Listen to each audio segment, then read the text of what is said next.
Celebrate good times. Come on. There we go. Hello. Good afternoon, everyone. If you could start and take your seats, we'll be getting started here. Well, I guess you should know who I am first, as I'm standing here at the microphone, so let's start with that. So I'm Angela Reynolds. I'm the CEO of YWCA Greater Pittsburgh. I am so happy to see this. So can we just clap for this?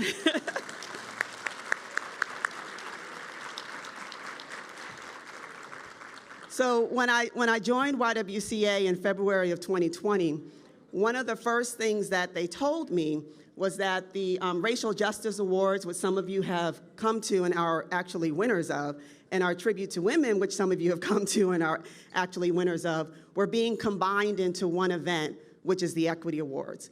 And for me, it's like, that's fantastic, because it underscores where we're going as an organization, our focus on intersectionality, to understand that we not only work at, but many of us live at the intersection of race and gender. And that was supposed to happen last year, and then COVID hit. And I was a little disappointed because that awards was going to be my coming out as CEO of YWCA Greater Pittsburgh. So if I'm just super, super, super excited to be here and to see all of us together for this event, hopefully you understand why. I mean, it started at the organization right before a pandemic, so.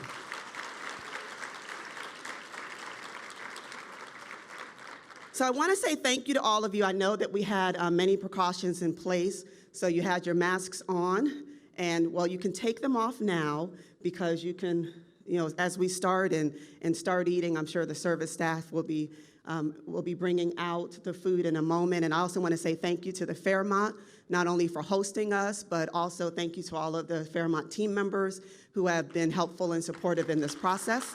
So thank you. And so we are here today to oh, wonderful, thank you. We don't want to embarrass you by clapping, but thank you so much. We are here to celebrate women who are actively creating an inclusive Pittsburgh region. And I want to say that that's not just a statement. When you see the videos later on, and some of you already know those, know many of the women who are being honored, you will see that when I say actively, it's active. And that actually change is being made, and that needles are being moved. So I want to say, in honor of who we are celebrating today, I stand before you in apparel that is from several minority women-owned businesses. And if any of you saw my purse is also from a minority women-owned business. And so just want to take this moment to say, let's support minority women-owned businesses. Many of them were negatively impacted by COVID. People know I don't wear super big earrings, but these are beautiful.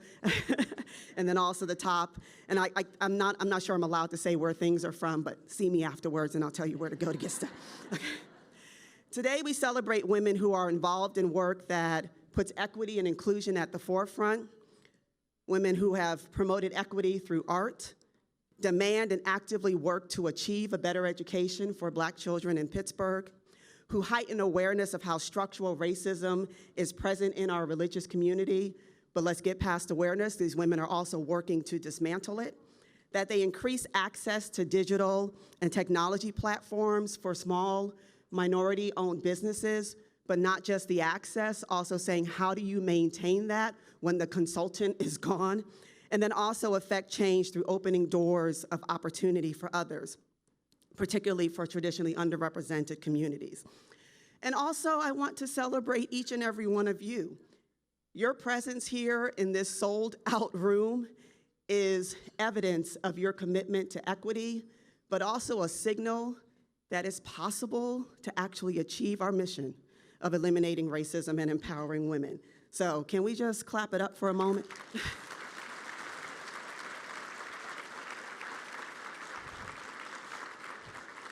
So when I'm at other events, I tell people I have the best children in the world, because, well, I do, all right. But I have the best team in the world. The YWCA team has done a phenomenal job putting this together. So can you please appreciate my team? You know who you are. You know what you've done. You know how you've worked. It's amazing to be able to just come up here, put my notes up here, and just know that everything is handled. And thank you all for your patience as we have moved through this. I also want to recognize any of our elected officials that are here in the room today, and also want to say thank you to all of those who were involved in the nominations and also in the selection process. I want to take a moment to thank our sponsors. So for our presenting sponsors, we have Huntington Bank, People's Gas. For our media and production sponsors, Next Pittsburgh, Point Park Center for Media Innovation. Our equality sponsors, thank you to Buchanan Ingersoll Rooney, Covestro, Dollar Bank, Duquesne Light, Giant Eagle Foundation, Glenn Mead, MSA Safety, PNC Wealth Management, University of Pittsburgh, and UPMC. Our freedom sponsors, JLL, Reed Smith, the Wilson Group, and our justice sponsors, SEVA, Community Equipped, C.S. McKee, Jewish Healthcare Foundation, Leach, Tishman, Fuscaldo, and Lampe, Meyer Duzel, March of Dimes, and Simpson McCready. So can we thank our sponsors, please?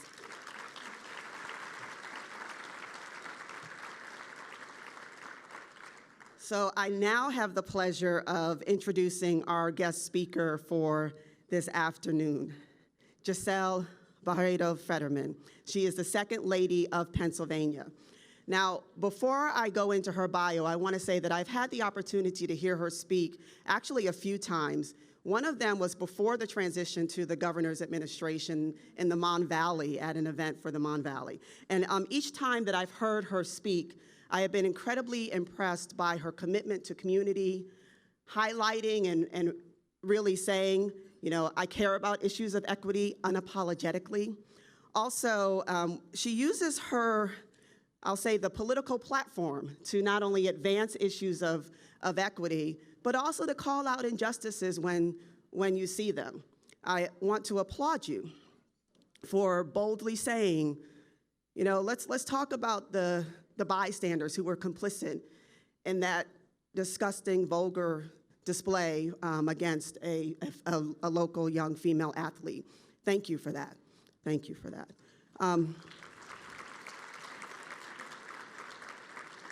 And so when you have an opportunity to use your voice and your platform to not only advance equity, but to call out injustices, it's an opportunity. And so I just want to say thank you to Giselle for that. So Giselle Fetterman, the Second Lady of Pennsylvania, oh, sorry, I'm doing the formal bio now. Giselle Fetterman, the Second Lady of Pennsylvania, or as she prefers, SLOP, or SLOP, is a trailblazer in her own right. Born in Rio de Janeiro, Brazil, Giselle's mother took her and her younger brother to the United States when she was 7, all of them undocumented immigrants. They lived in a one-room apartment in New York City and were teaching themselves English while her mother worked cleaning hotels and houses. After 15 years of living in the shadows, Giselle received her green card in 2004 and became a United States citizen in 2009. She has devoted her life to helping others with a focus on nutrition, food equity, and meeting Pennsylvania's basic needs. Giselle opened the Free Store, distributing household goods, baby items, and bicycles to those in need, and co-founded 412 Food Rescue and For Good Pittsburgh. Most recently, she founded the Hollander Project, a business incubator for female entrepreneurs. And some of you who follow on Giselle Fetterman on Twitter may also see that she has also, demonstrated for everyone. The vaccination has made sure that everyone is voting, and then also as a goodwill ambassador for the census, making sure that every single Pennsylvanian counts. So very active in advocacy work. Giselle is an unapologetic advocate for marginalized groups, especially the immigrant community, as she herself was once a dreamer. As an advocate and activist and a hugger, So how was COVID for you when you couldn't hug? Well, hopefully you got some hugs in today. All right, so as an advocate, an activist, and a hugger, Giselle is always making a difference in her community with her big heart on full display. So please join me in welcoming Second Lady of Pennsylvania, or SLOP, SLOP, Giselle Fetterman.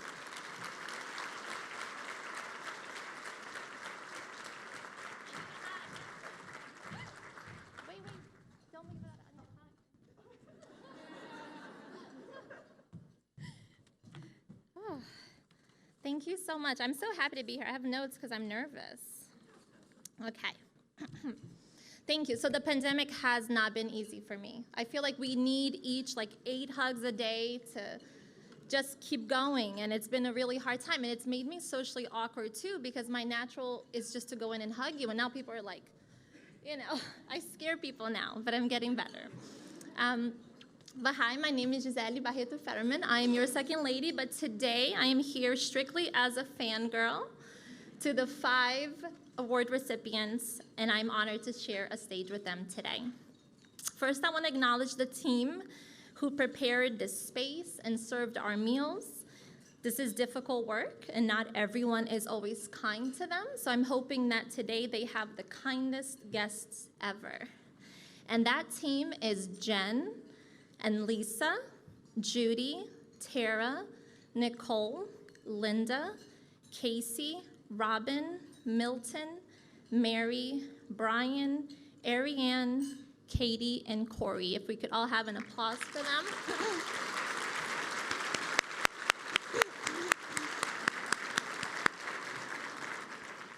Thank you.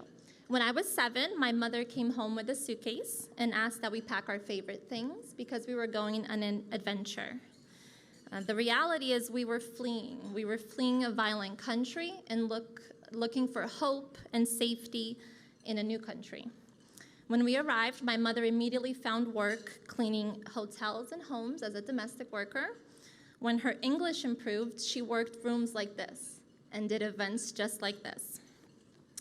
I was fascinated and outraged that my mother, who just a week prior to coming to America had a PhD and ran hospitals and had a very regarded career, but now found herself in a place where she was viewed as less than. We were learning English, I was an ESL student, and I knew then, as I know now, that every work has dignity and every person is worthy of it too. It made me challenge the idea of value and who has it and who decides who has it and what places have it, and it made my commitment to my life's work to show that it all does have value. My family was undocumented for over a decade. When I left school each morning, when I left home for school, my mom would say, "I love you, have a great day, be invisible." And living as an invisible person meant that I was fearful of every knock at the door. If a car was too close behind us, if we weren't expecting guests and the doorbell rang, immediately the air was taken from me, and I thought that it was all over. It meant constantly looking over your shoulders. And a lot of people feel invisible, not just the undocumented, the underrepresented, the historically ignored. And I ask you to please look closely in the rooms that you occupy and find the invisible amongst you. Growing up, I desperately looked for stories of others who had lived my experience and who had made it out in one piece. I needed hope. And I didn't find that then. These stories really weren't told. And I always say that telling your stories is a matter of life and death, right? When we tell our stories, we make the world smaller and safer, and we inspire others to tell their stories. When we don't tell our stories, that wisdom and those experiences die with us. I made the commitment that if I ever was invisible no more, that I would tell my story and work to show value and to lessen the pain, and that would be my life's work. One of my favorite quotes says, "If we do not transform our pain, we will transmit it." So my pain has resulted in the birth of Free Store 15104, 412 Food Rescue, and For Good Pittsburgh. Free Store just celebrated 9 years last week, Thank you.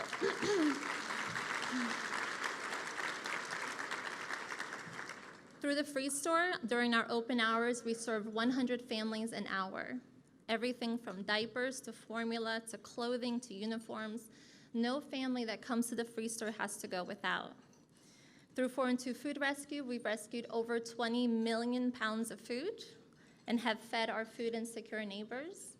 And through initiatives through For Good Pittsburgh, we've worked to create opportunities for women and families to exit poverty, whether through entrepreneurship and other safety nets to really get them to the next place. And these are all programs that would have benefited my mother, who was a single mother, and many of the families that I knew growing up. And with incredible teams and wonderful partnerships, we've been able to accomplish, I think, a lot of good over the years. But ultimately, my success, or yours, will only be defined by how many women and families you were able to bring along with you. I brought a friend today, one of my best friends. She has been with me at the Free Store since our doors opened. She has had a hell of a month, a year, a life, really. But any second that she isn't working or fighting for her family, she is giving back to help families rise. She inspires me every day, and I was hoping to close today having her read a poem that I did not write. It's a poem by Rupi Kaur, and I did not tell her I was going to do this. So sorry, but she can forgive me on the drive home. If you could please join me in welcoming Cheyenne Prunty to the stage.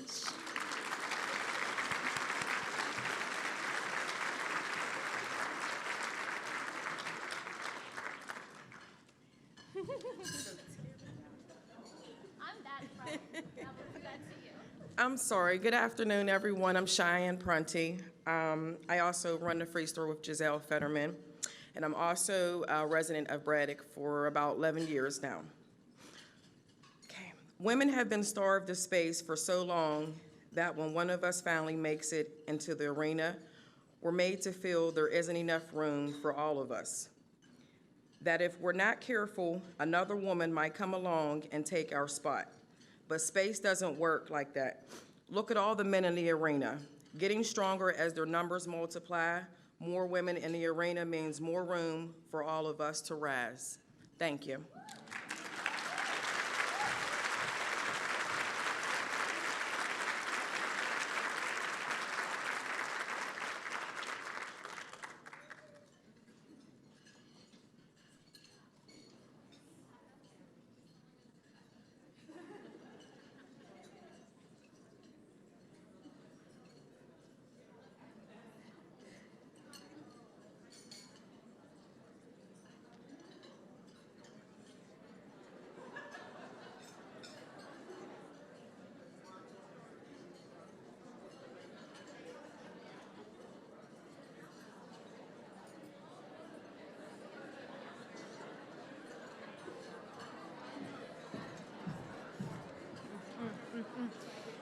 Good afternoon.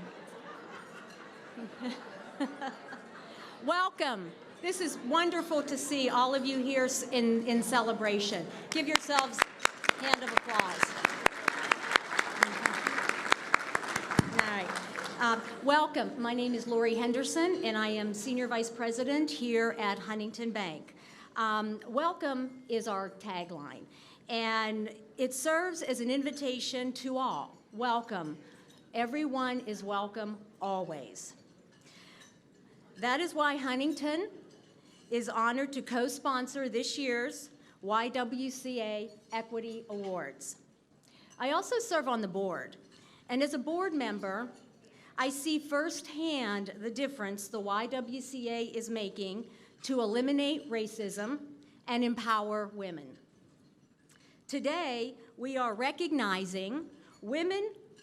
Can you hear me? Sorry, I'm short.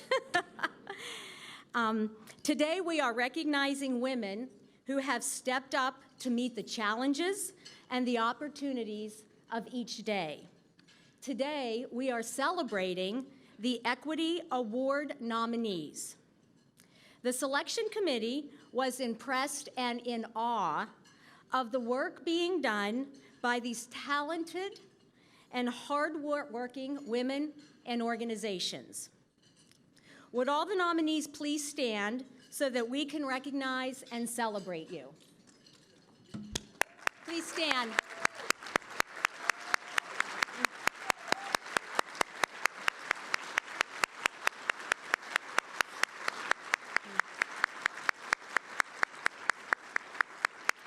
Thank you for everything you do. Today we are also recognizing the women and organizations that helped make this inaugural Equity Awards a success. Mary Martin, a local sculptor and artist who designed and created the awards that you see on the stage here. Mary designed each award specifically to the Accomplished Equity Award awardees. You can read more about each of these awards in the artist statement within your program. Mary, thank you for sharing your talent with us.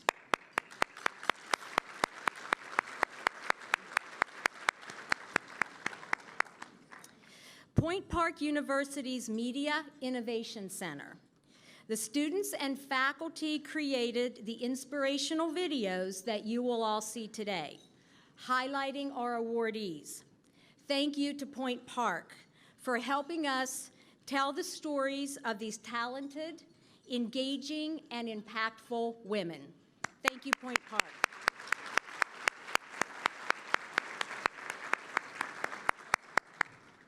And today we recognize the awardees. 5 remarkable women who are making a difference in the lives of others. 5 courageous women who see opportunities to strengthen our community. On behalf of all of us, we offer our congratulations and thanks and our gratitude. And one additional note, I'd like to say a thank you to the YWCA, its leaders, its staff, for making our community more welcoming, for offering services that help people turn the corner, and for looking out for others always. We are a better place because you are here. Thank you.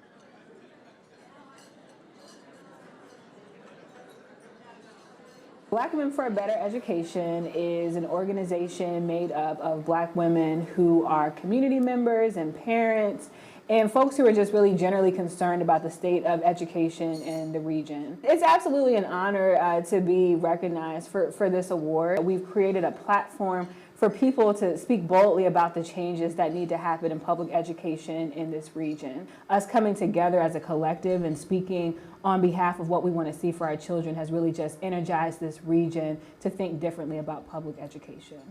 In regards to this city and the treatment of Black people, Black women, and especially Black children, we need very vocal and strong and staunch advocates for the most vulnerable community. If we don't help the most vulnerable, then we're all failing.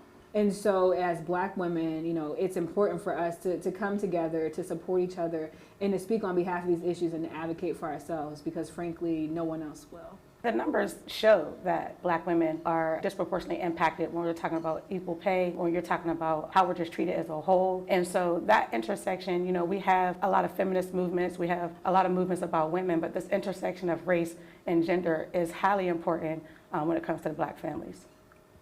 Just understand that those are the issues that need to be change agents in our community for.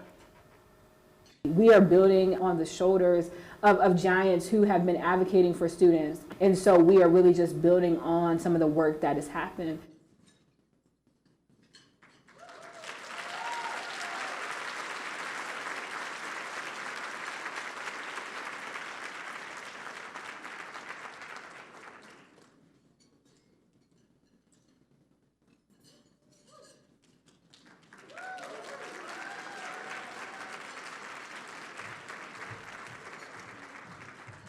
So y'all have to excuse me. I'm like, they just like, oh, when this is done, go give your comments. I got bread all in my mouth.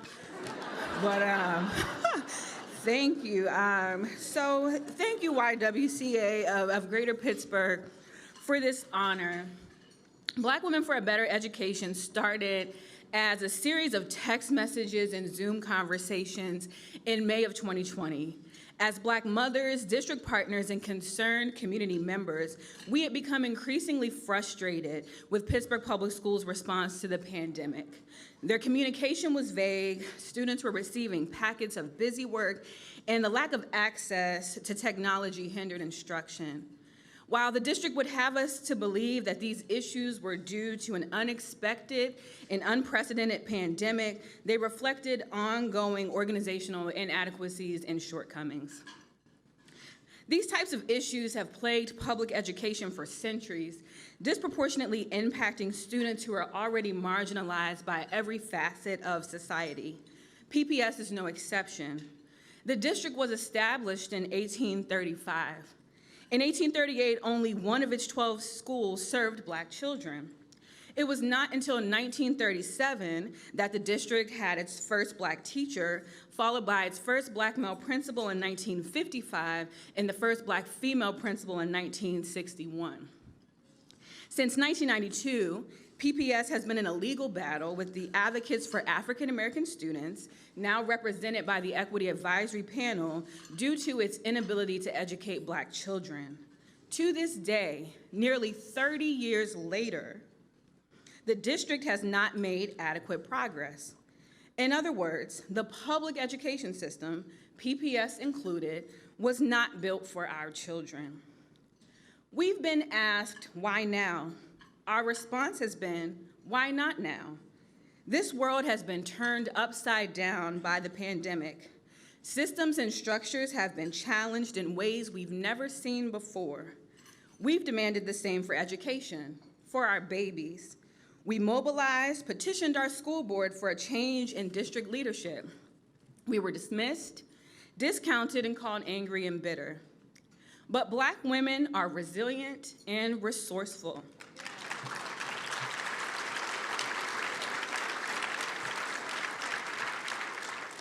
We started a political action committee and convinced 5 brave souls to run for school board. 3 of them prevailed and are poised to usher in a new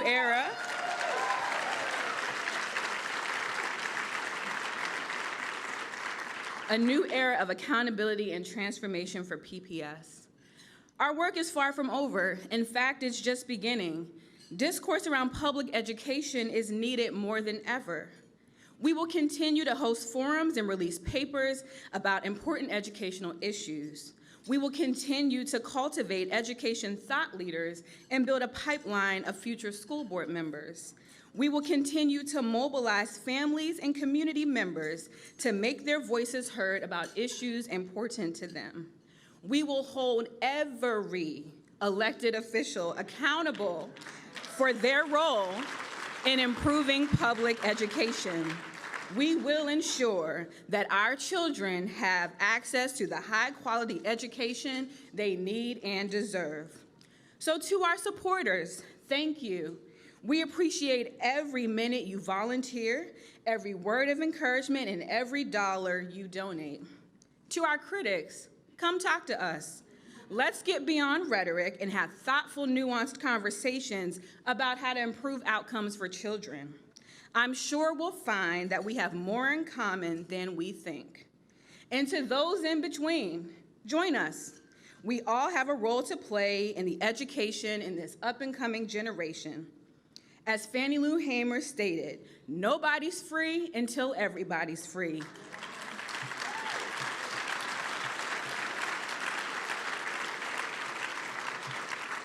So let's get to work on behalf of our children. Thank you.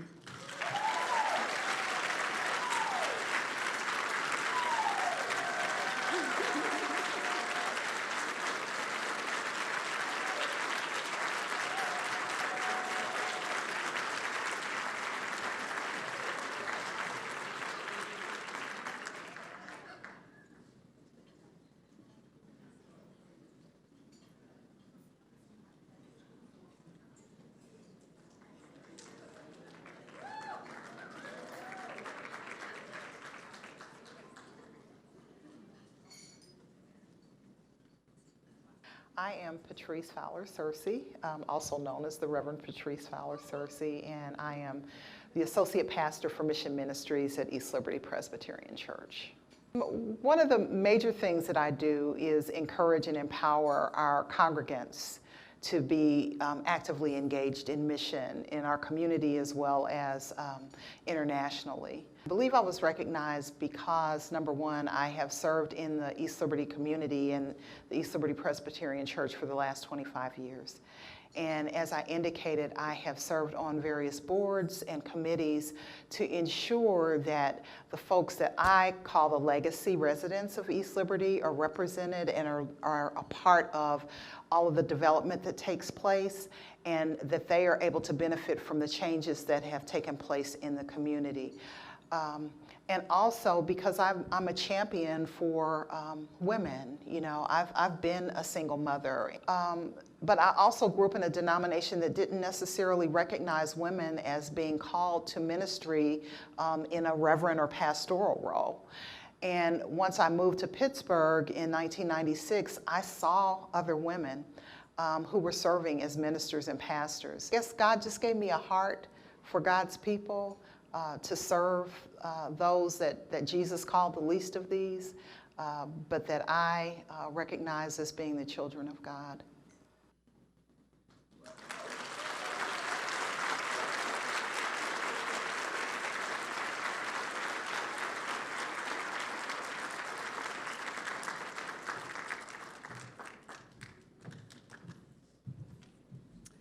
Good afternoon.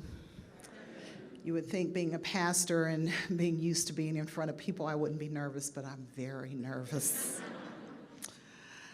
I am the daughter of two teenagers who became pregnant in the late 1950s and decided to marry and raise their child together. My parents, Joanne and Bobby Fowler, taught me by example to love God and to treat others with respect, to love others, to be kind, humble, and caring. And as a young girl, I learned that life is not always fair, especially to girls and women and people of color. As an adult, whether consciously or unconsciously, with the Spirit of God's unction, I made the decision to continue to embody everything that my parents taught me, and to do so by accompanying, walking with, and encouraging others who were marginalized, oppressed, disadvantaged, left out, left behind. So today I received this award thanking my parents for their love, their guidance, and the example that they set for me. I also thank everyone who has been instrumental in my life's journey, from Mrs. Davis, my first Sunday school teacher in Shiloh Missionary Baptist Church in Indianapolis, Indiana, to my biological family, my sons, my daughters-in-law, and my two amazing grandchildren, my East Liberty Presbyterian Church family, and most especially to Laura Bethay and Michelle Bossers, who have walked with me as friends and in ministry, and who nominated me for the Bridge Builder Award. I was surprised and moved to tears when I received Angela's call, as I know that there are many other women who are equally, if not more, worthy of this award than I. Thank you, Angela. Thank you, the YWCA of Greater Pittsburgh, your staff, your board of directors, and your committee for this recognition. And lastly, I thank God, not for this award or for the recognition, but for calling, equipping, and entrusting me to accompany people, in particular women and Black and brown people who are often invisible or overlooked, discounted, diminished, and denied. As a child born to teenage parents, loved, nurtured, and encouraged by them to be all that I was created to be, I had no idea that the trajectory of my life would lead me to stand in the breach, bridging the gap between the have-gots and the have-nots, or to be a vehicle that would provide space for those without voice to speak their truth. However, I'm thankful that the Spirit of God empowered me and gave me the courage and the audacity to do so. Thank you again for this honor.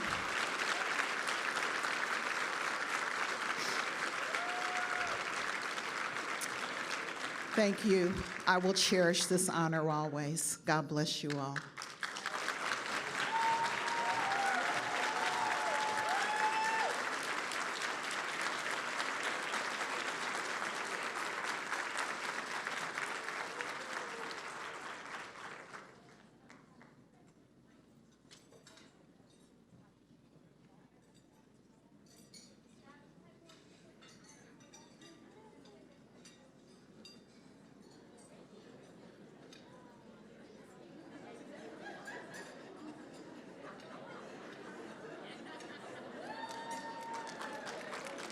I am the founder and owner of Brittany Leanna Productions, and so I do photography and videography.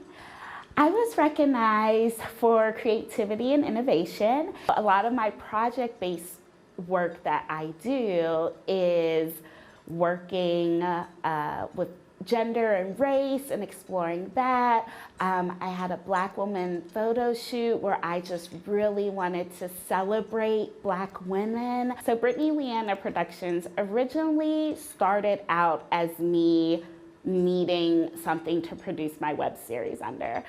Once it came out, I had this production company. I'm like, okay, I should probably do something with this. I saw that there was a need for affordable marketing services in the Pittsburgh area, especially for minorities. And so my focus was to offer these affordable marketing services. Being a Black woman business owner was not an easy journey, and it's still not an easy journey. It took a lot of hard work, a lot of tears. There are some days I'm still like, I don't know what I'm doing, but I'm doing it, and it's so great to see how my company has affected others' lives.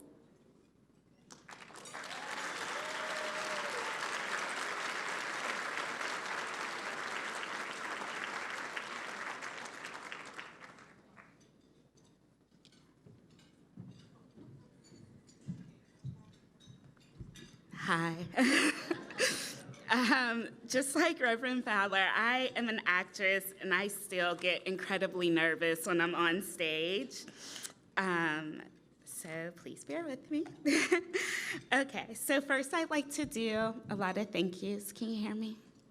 Okay.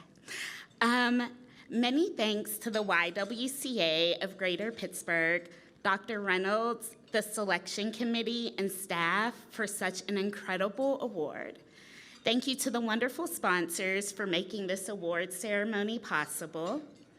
I am truly in awe and still slightly in shock that I received such an award. I also would like to take a moment to thank my friends and family for being such a wonderful support system, many of whom have supported me and my artsy-fartsy dreams for years. And last but certainly not least, my incredible mother, who has poured into me emotionally, spiritually, and financially. I love you.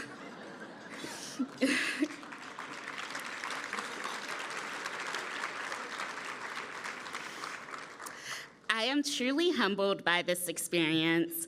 A few years ago, I decided to leave my 9-to-5 job and start my entrepreneurial journey. Art that promotes equity has and continues to be the driving force of my work. People often ask, what kind of photographer or videographer are you? Do you do weddings, engagements, business headshots? And I always answer, I don't fit into one mold. If I'm needed and I have the skills to take on a project, then I'm there. Equity and respect is always at the forefront, though. Giving a voice to those who are often silenced is my passion. You can read all about my work in the program, so I much rather talk about quickly what I am continuing to learn through my journey. The first is to let people help when they offer. Too often, we have the I can do it myself mindset, but the truth is we can't. Collaborate, network, make friends, support is crucial. 2, give yourself grace. I'm horrible at this. We can be our own worst critic. Allow yourself to rest, to make mistakes. It's okay. And the last thing is to celebrate yourself, which I also have a hard time doing, but this luncheon is me doing that. You're doing great work, even on your bad days, and you deserve to be celebrated. Again, I'd like to thank you so much for this honor. I'm truly, truly humbled by this. Thank you.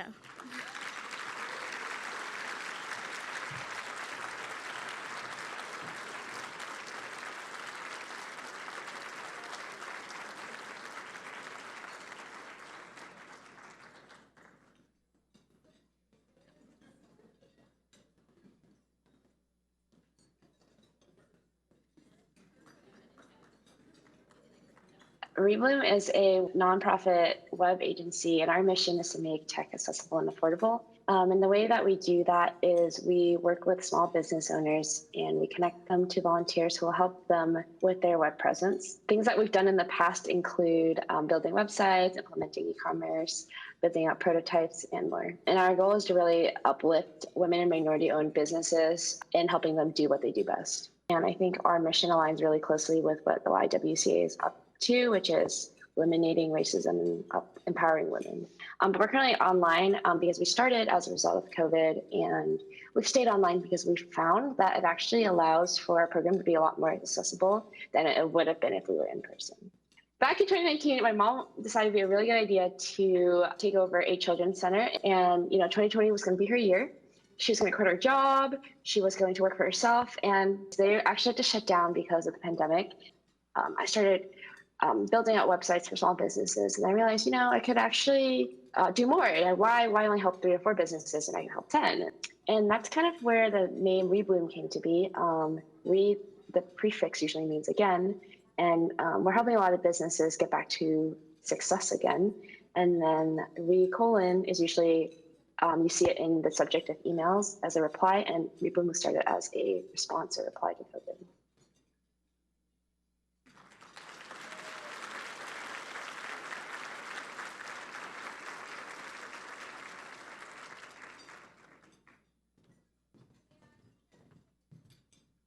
Hi, everyone. Can you all hear me?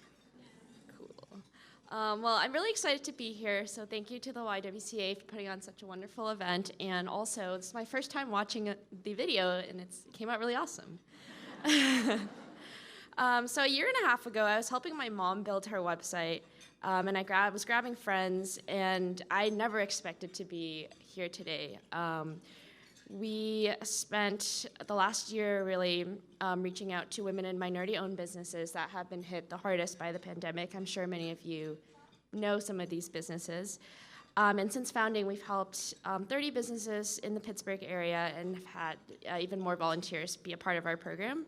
And to be honest, when I first started, I had no idea that I would still be doing that a year later. And I really wouldn't be if it weren't for the YWCA. So thank you especially to Lisa and Dr. Reynolds and the rest of the staff for being our fiscal sponsors, and also to Ascender for supporting us with their resources. And finally, the Rebloom executive team. They put in so many hours, and I really don't think we would be here without them.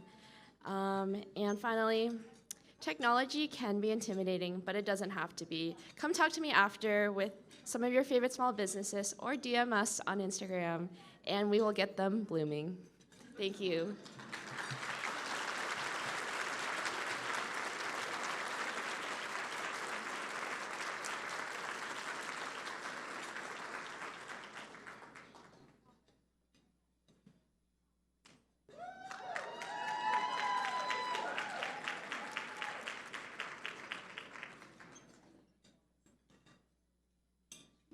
My name is Marissa Williams, and I am the CEO of North Hills Affordable Housing, also known as Hearth. And what we do is provide transitional housing to individuals and children who are experiencing homelessness. I came from a family that had very humble beginnings, but at the end of the day, we always gave back. We always saw our mother giving back, and so we knew that it was our responsibility to do the same thing regardless of what we had. So during my time serving on the National Urban League Board, I actually met with the person who would become the CEO for the Y, and I was ready to tell him I have no room on my dance card for another board, and he quickly let me know that he wasn't interested in me serving on his board.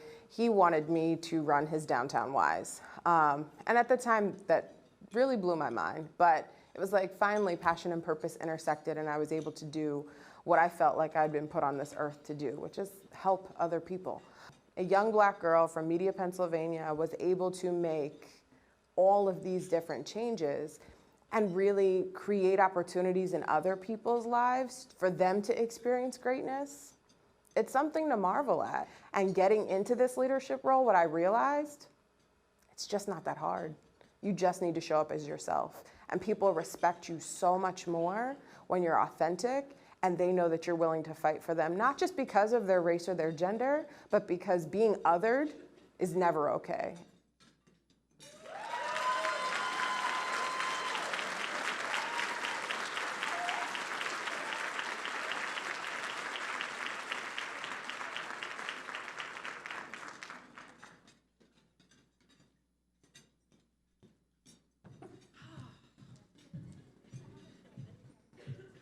It's been a minute since we've been in a room like this. I'm just gonna take it in for a second. Picture memories are really, really important. So first I wanna tell you that it was a God thing. Those were the words that Kristen Hemmings texted me after she told me she nominated me for this award. We have been in each other's orbit for a couple of years doing diversity work. But to read how she put my story together, it was truly a blessing to be seen in that light while truly walking in my unapologetic authenticity. My passion and purpose intersect intentionally on how I can create a lasting impact for children and families by providing a safety net and peace of mind when unfortunate circumstances arise. At Hearth, we give families an opportunity to thrive by providing the tools and resources that they need. One, which is most important, is housing, and everyone deserves a safe place.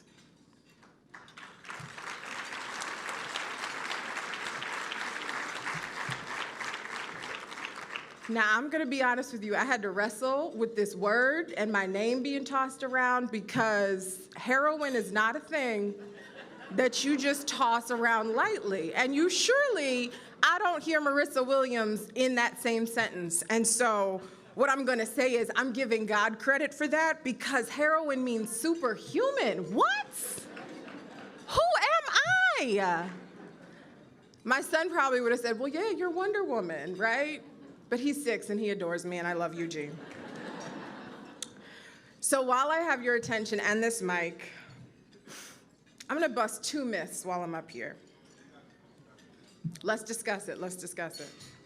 So, being disruptive is not a bad thing. Being intentionally disruptive around systems that no longer exist to serve humans is courageous and it's critical.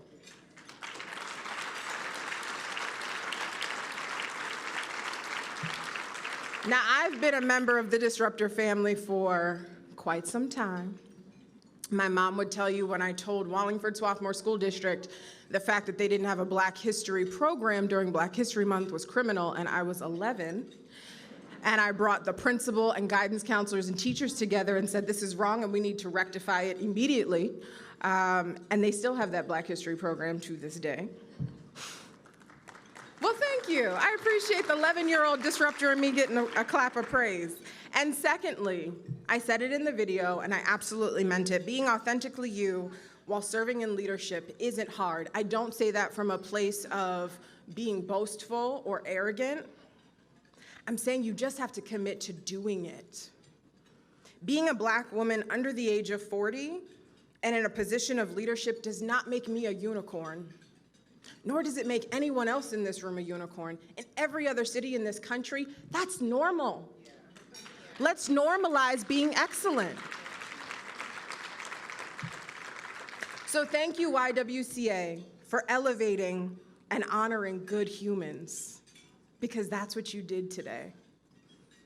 None of us did anything miraculous or special. We are honoring the place in ourselves that are called to do more and to be better. And so it's good in 2021 that you just get an award, an amazing sculpture for just being a good human. And I have a few more folks to thank. My husband and partner in all things, Eugene David Williams III. Thank you, babe. Jose Diaz for incessantly putting up with my crazy ideas at the YMCA. Thank you so much. For the sales manager at Fogo de Chão, let me tell you, if you need a good meal, please go down there and support Gary and Jacob. They were the only restaurant that answered the call and did not receive PPP funding to support the hundreds of families that we drove around during COVID, feeding people 4-star food. Now, I could have gone to any restaurant, but people in need deserve to have an experience as well.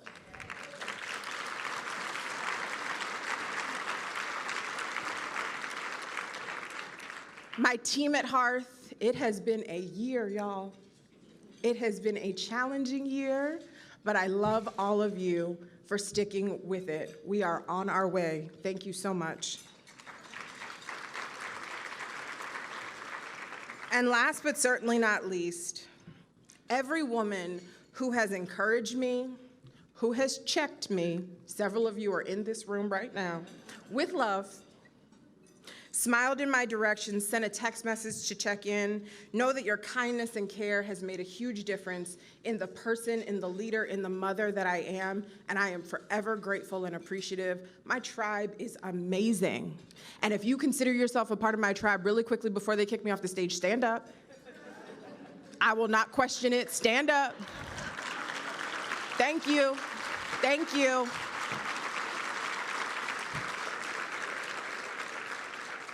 Thank you so much for this honor, and please continue to disrupt systems.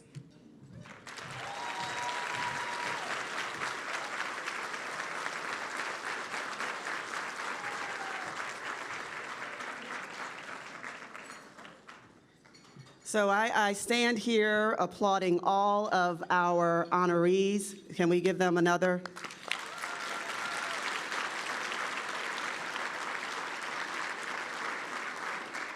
And Patrice noted that I did the phone calls, and that was just an amazing experience. Every single one was shocked and surprised at how wonderful they are, but you're wonderful. So you really are.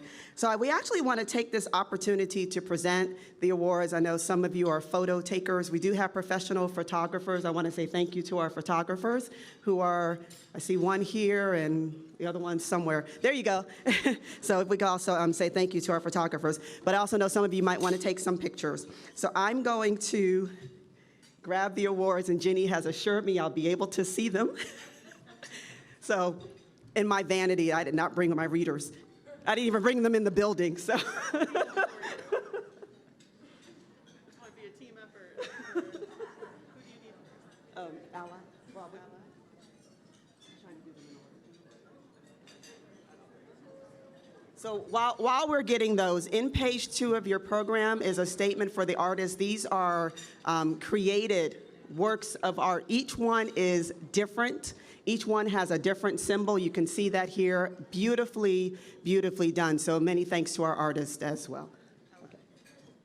So I would like to call up our ally winners, Black Women for a Better Education. If we can have a representative come up.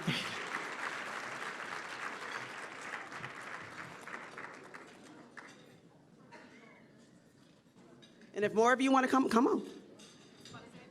Yeah, they're all coming.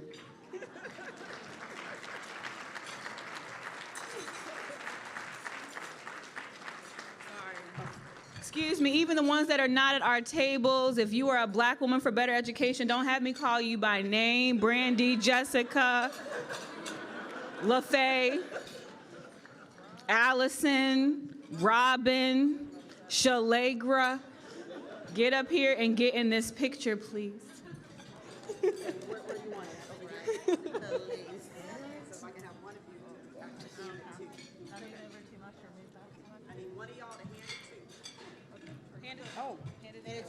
Okay, that makes sense.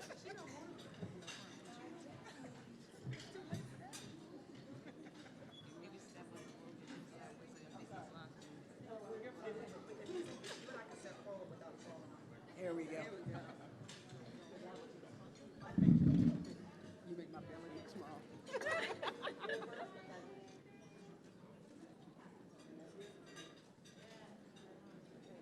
All right. Our first shirt out picture. I know, right? Thank you. Thank you. Our bridge builder, Reverend Patrice, Fowler, Cersei.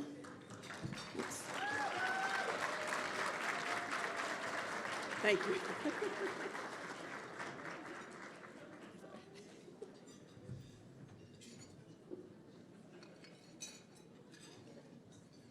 And I think we do this one first and then, oh, we can put it that way.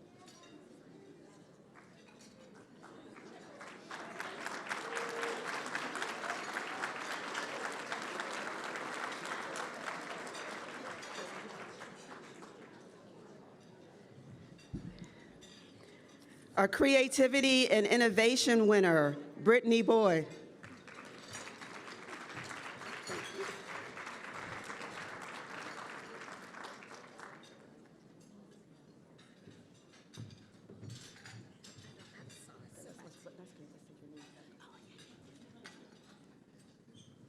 Look at me. I probably also have sauce in my tea. Okay, which one first? Okay.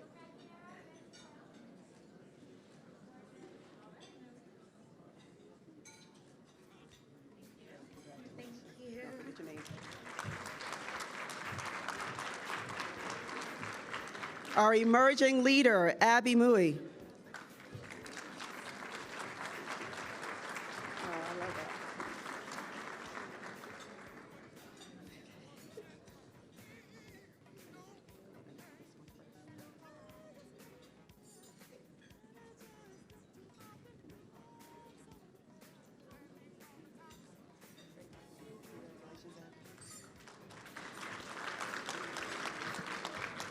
And we're going to have to use this word one more time, Marissa, sorry. Our heroine winner, Marissa Williams.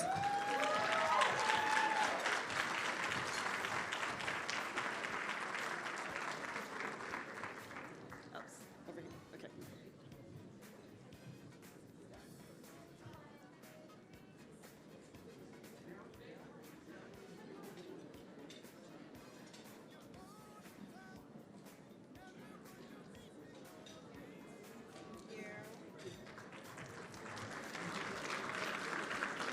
And also, if you've noticed, there are 6 sculptures up here. Our last one is for our speaker, Second Lady of Pennsylvania, Giselle Fetterman.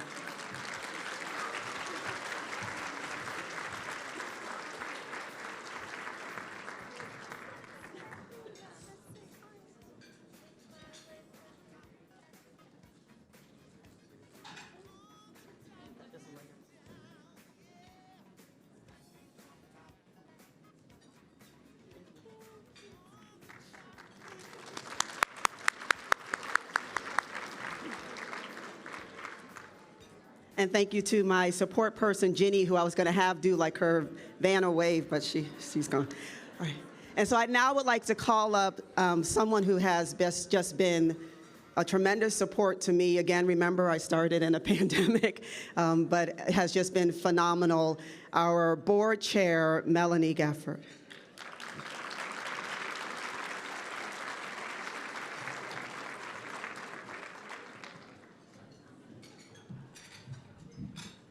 I was telling my son on the way in here that this was a special day.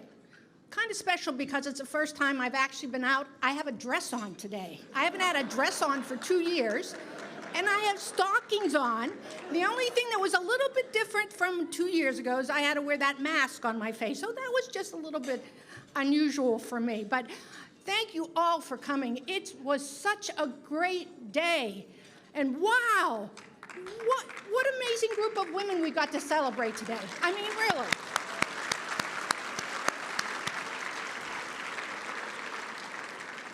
It has been my honor to serve on the YWCA board for 8 years and to serve as president for 2. I'm so proud to be a part of the legacy of women who have led this organization for over 150 years. I am always inspired by what we accomplished together. If you are a current or former board member of the YWCA, a young leaders present or former board member, or participated and sat on the selection committee or the event committee. Sorry, Tashika, you were chair of that. Would you all please stand?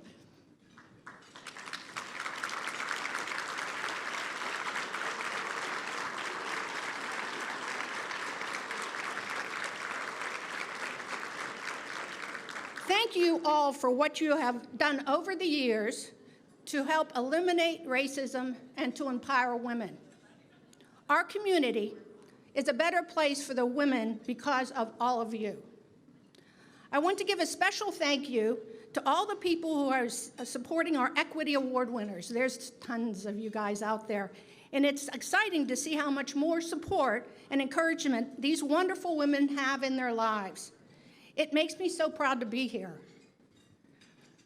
On another note, if you've noticed the centerpieces on the table, they're edible arrangements, Italian herbs, and I was a little dubious about this, but I'm going to go ahead and do it anyway because it requires some people to maybe disclose their ages.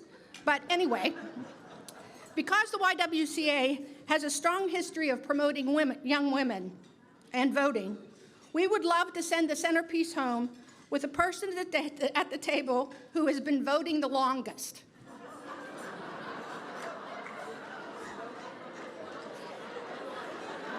I know there's a lot of laughter out there, I knew it.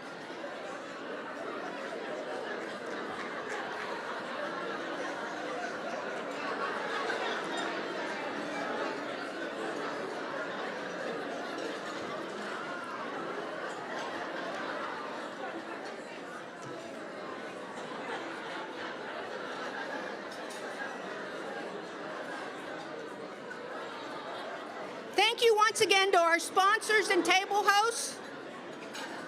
We will see you all again next year. One more cheer to the awardees.